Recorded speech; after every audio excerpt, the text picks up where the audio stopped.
Hello friends, welcome to study for success. आज हम start करने वाले हैं करंट अफेयर्स की एक नई सीरीज़। इस सीरीज़ में हम मोस्ट इम्पॉर्टेंट क्वेश्चंस को कवर करेंगे। यह इस भाग का पहला वीडियो है। आगे की वीडियो देखने के लिए आप हमारे चैनल को सब्सक्राइब करें।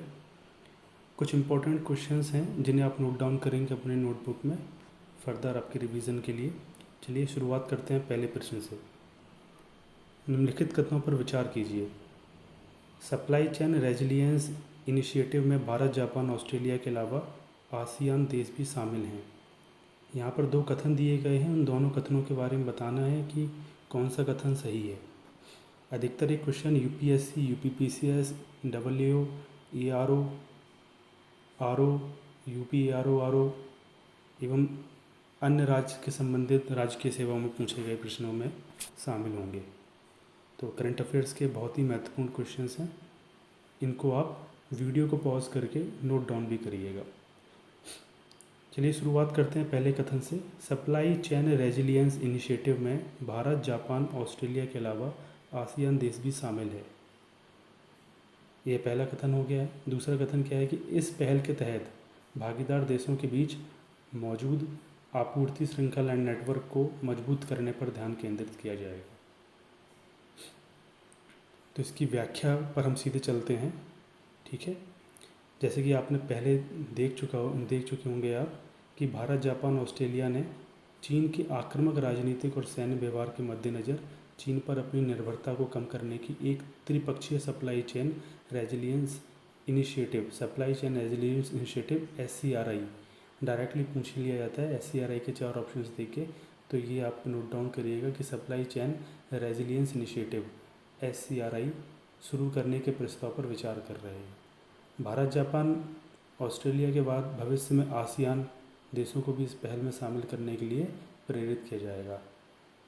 इस हिसाब से कथन एक सही नहीं है, क्योंकि कथन एक में पहले कह दिया गया कि भारत, जापान, ऑस्ट्रेलिया के अलावा आसियान देश भी शामिल हैं। ठीक है, अब तीसरे व्याख्या पर चलते हैं कि इस पहल के तहत भागीदार देशों के बीच पहले से मौजूद आपूर्ति श्रृंखला नेटवर्क को मजबूत करने पर ध्यान दिया जाएगा। अतः कथन 2 एकदम सही है कि पहले से जो भागीदार देश हैं वो मौजूद आपूर्ति श्रृंखला नेटवर्क को और मजबूत करने के लिए इन पर ध्यान देंगे। इसका चौथा व्याख्या भी हम देख लें कि जापान द्वारा प्रस्तावित supply chain resilience initiative SCRI का प्राथमिक उद्देश्य हिंद प्रशांत क्षेत्र को आर्थिक महाशक्ति के रूप में बदलने के लिए अधिक से अधिक प्रत्यक्ष विदेशी निवेश आकर्षित करना और भागीदार देशों के बीच परस्पर पूरक संबंधित स्थापित करना है। इस पहल के माध्यम से अंततः हिंद प्रशांत क्षेत्र में सप्लाई चेन रेजिलियंस अवधारणा को अधिक बल दिया जाएगा। दूसरे प्रश्न पर चलते हैं कि PM young achievers scholarship award for vibrant India. ये भी काफ़ी इम्पोर्टेंट प्रश्न है। प्रश्नों की संख्या बहुत ही कम रहेगी, तो इस चीज़ से आप बिल्कुल भी परेशान मत होइए। प्रश्न बहुत कम रहेंगे लेकिन सारे इंपॉर्टेंट प्रश्न रहेंगे, इसलिए वीडियो को पॉज करके आप ये सारे प्रश्न नोट करें अपनी नोटबुक में और फर्दर इनका रिवीजन करें। चलिए दूसरा प्रश्न क्या है कि PM young achievers scholarship award योजना फॉर वाइब्रेंट इंडिया के संदर्भ में निम्नलिखित कथनों पर विचार कीजिए। इसका क्रियान्वयन सामाजिक न्याय और आधिकारिक मंत्रालय द्वारा किया जाएगा। इसमें केवल अनुसूचित जनजाति और अनुसूचित जाति के छात्र भी लाभ होंगे। कथन 1 और 2 दिए गए हैं।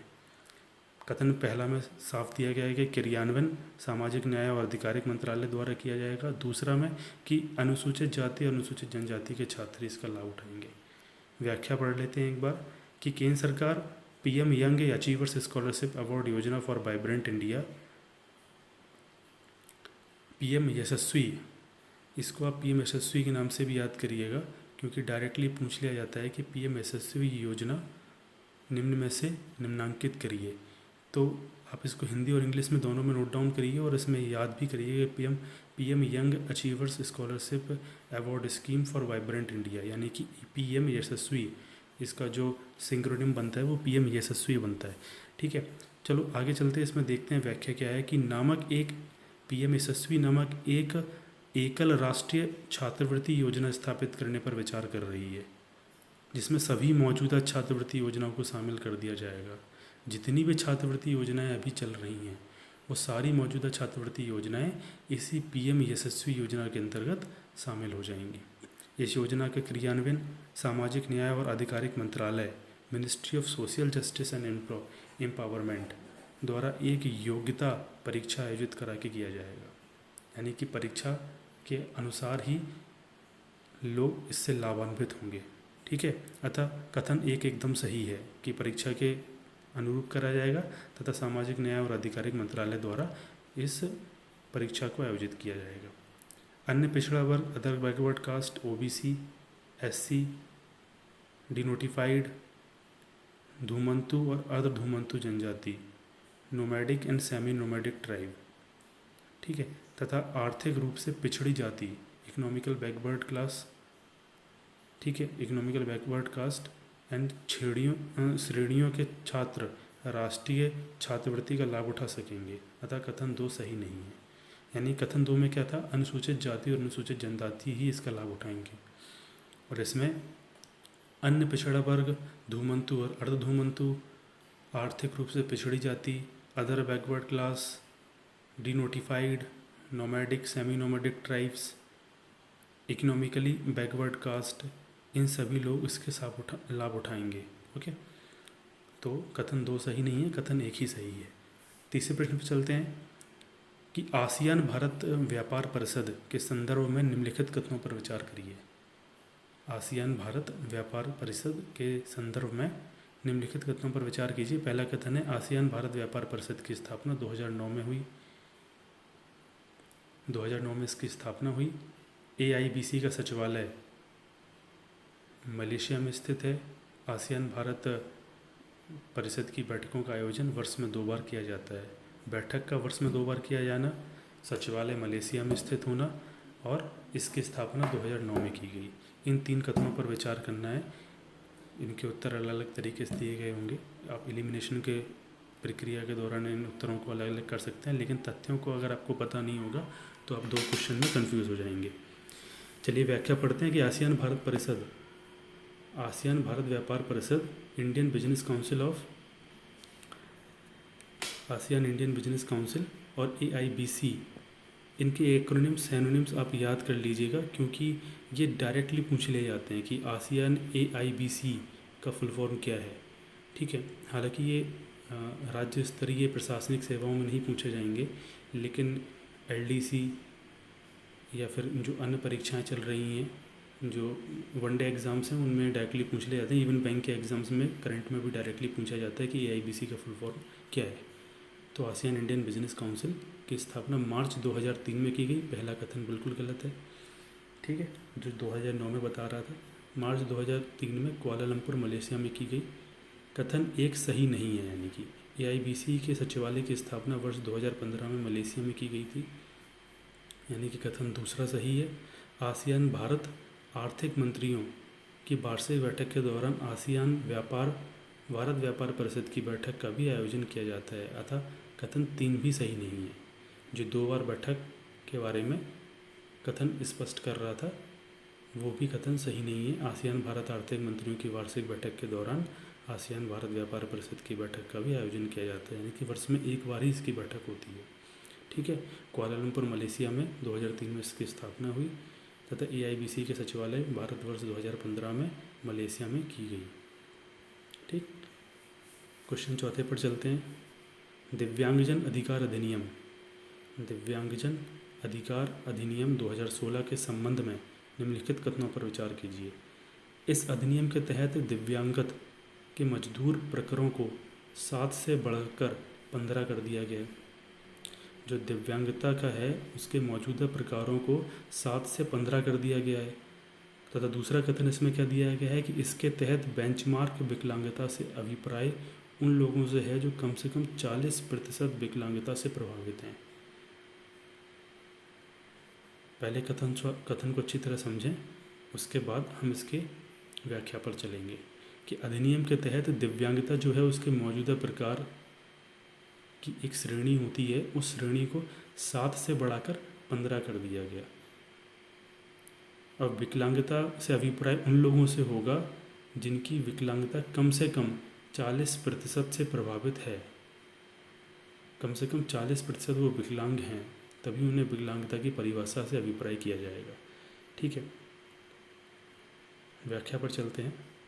इसका उत्तर दूसरा एक और दो दोनों सही है। दिव्यांगजन अधिकार अधिनियम 2016, अधिनियम के बारे में आप नोट डाउन करिए कि दिव्यांगजन का अधिकार अधिनियम 2016 ने वर्ष 1995 के दिव्यांगजन अधिकार अधिनियम का स्थान लिया है। ठीक है, 1995 में जो दिव्यांगजन अधिकार अधिनियम स्थापित हुआ था, उसी ने, यानी कि विकलांगता अधिकार अधिनियम 1995 जो स्थापित हुआ था, उसका अधिकार अब दिव्यांगजन अधिकार अधिनियम 2016 ने लिया। इस अधिनियम में दिव्यांगजन को एक विकसित और गतिशील अवधारणा के आधार पर परिभाषित किया गया है और दिव्यांगजन के मौजूद प्रकारों को 7 से बढ़कर 21 कर दिया गया है। यानी कि पहला कथन सही है, 7 से बढ़कर 21 कर दिया गया। नहीं, पहला कथन गलत है, क्योंकि 7 से बढ़कर 15 कथन में दिया गया था, तो 7 से बढ़कर 21 कर दिया गया है। इसके अलावा केंद्र सरकार को यह अधिकार दिया गया है कि वह दिव्यांगजन के प्रकारों को अधिक बढ़ा सकती है, अतः कथन एक सही नहीं है। केंद्र सरकार को पूरा अधिकार है कि जो प्रकार दिए गए हैं वो 7 से 21 प्रकार दिए गए हैं। ठीक है, 7 से 21 बढ़ा दिए गए हैं और केंद्र सरकार को अधिकार है कि इनके प्रकारों को वो अपने अनुसार बढ़ा सकती है। अधिनियम के तहत बेंचमार्क विकलांगता, यानी कि बेंचमार्क डिसेबिलिटी कितनी होनी चाहिए, से पीड़ित 6 से 18 वर्ष तक के बच्चों के लिए निःशुल्क शिक्षा की व्यवस्था की गई। बेंचमार्क विकलांगता से अभिप्राय उन लोगों से है जो कम से कम 40% की विकलांगता से प्रभावित हैं। बेंचमार्क अब विकलांगता, याद करिए कि बेंचमार्क विकलांगता से अभिप्राय कम से कम 40% विकलांगता से प्रभावित हैं और उनको सुविधा क्या है, जो 6 से 18 साल के बच्चे हैं जो बेंचमार्क डिसेबिलिटी है, निःशुल्क शिक्षा की व्यवस्था दी गई है। यानी कि कथन दूसरा एकदम सही है। अधिनियम के प्रावधानों के तहत दिव्यांग व्यक्तियों को वित्तीय सहायता प्रदान करने के लिए एक अलग राष्ट्रीय तथा राजकोष बनाया जाएगा। प्रश्न 5 पे चलते हैं। केरल के महान शासक राजा महाबली की स्मृति के सम्मान में मनाए जाने वाले इस त्यौहार को केरल का सबसे लोकप्रिय पर्व माना जाता है। राजा महाबली की स्मृति में, उनके सम्मान में मनाया जाने वाला ये लोकप्रिय पर्व को केरल का सबसे लोकप्रिय पर्व माना जाता है। यह प्रायः सितंबर माह के पहले पखवाड़े में मनाया जाता है। यह राज्य का कृषि पर्व कहलाता है, जिसे मुख्य तौर पर मलयाली हिंदू मनाते हैं। यह मलयालम कैलेंडर के पहले महीने चिंगम, याद करिएगा, यहाँ पे दूसरा ही आपको एक तथ्य मिला है कि मलयालम कैलेंडर का पहला महीना होता है चिंगम। ठीक है, चिंगम से शुरू होता है, इसलिए इसे मलयाली हिंदुओं का नववर्ष भी कहा जाता है। और उपयुक्त गतान से निम्नलिखित त्यौहार दिए गए हैं: पोंगल, नवरोज, मकरावलक्कू, ओणम। तो मलयालम, ये केरल का सबसे बहुत ही प्रचलित पर्व है ओणम। ठीक है, ओणम को मनाया जाता है। ओणम के बारे में थोड़ी व्याख्या आप पढ़ लीजिए, क्योंकि क्यों ये महत्वपूर्ण है राजा महाबली की स्मृति के सम्मान में और क्यों इतना लोकप्रिय है, तो इसकी व्याख्या हम पढ़ते हैं। केरल के महान शासक राजा महाबली की स्मृति के सम्मान में ओणम का त्यौहार मनाया जाता है। केरल का सबसे लोकप्रिय पर्व ओणम प्रायः सितंबर माह के पहले पखवाड़े में मनाया जाता है। ठीक है, सितंबर माह का पहला पखवाड़ा क्या है? चिंगम। ठीक है, मलयालम कैलेंडर के अनुसार यह राज्य का कृषि पर्व कहलाता है तथा इसे मुख्य तौर पर मलयाली हिंदू मनाते हैं। ये मलयाली हिंदू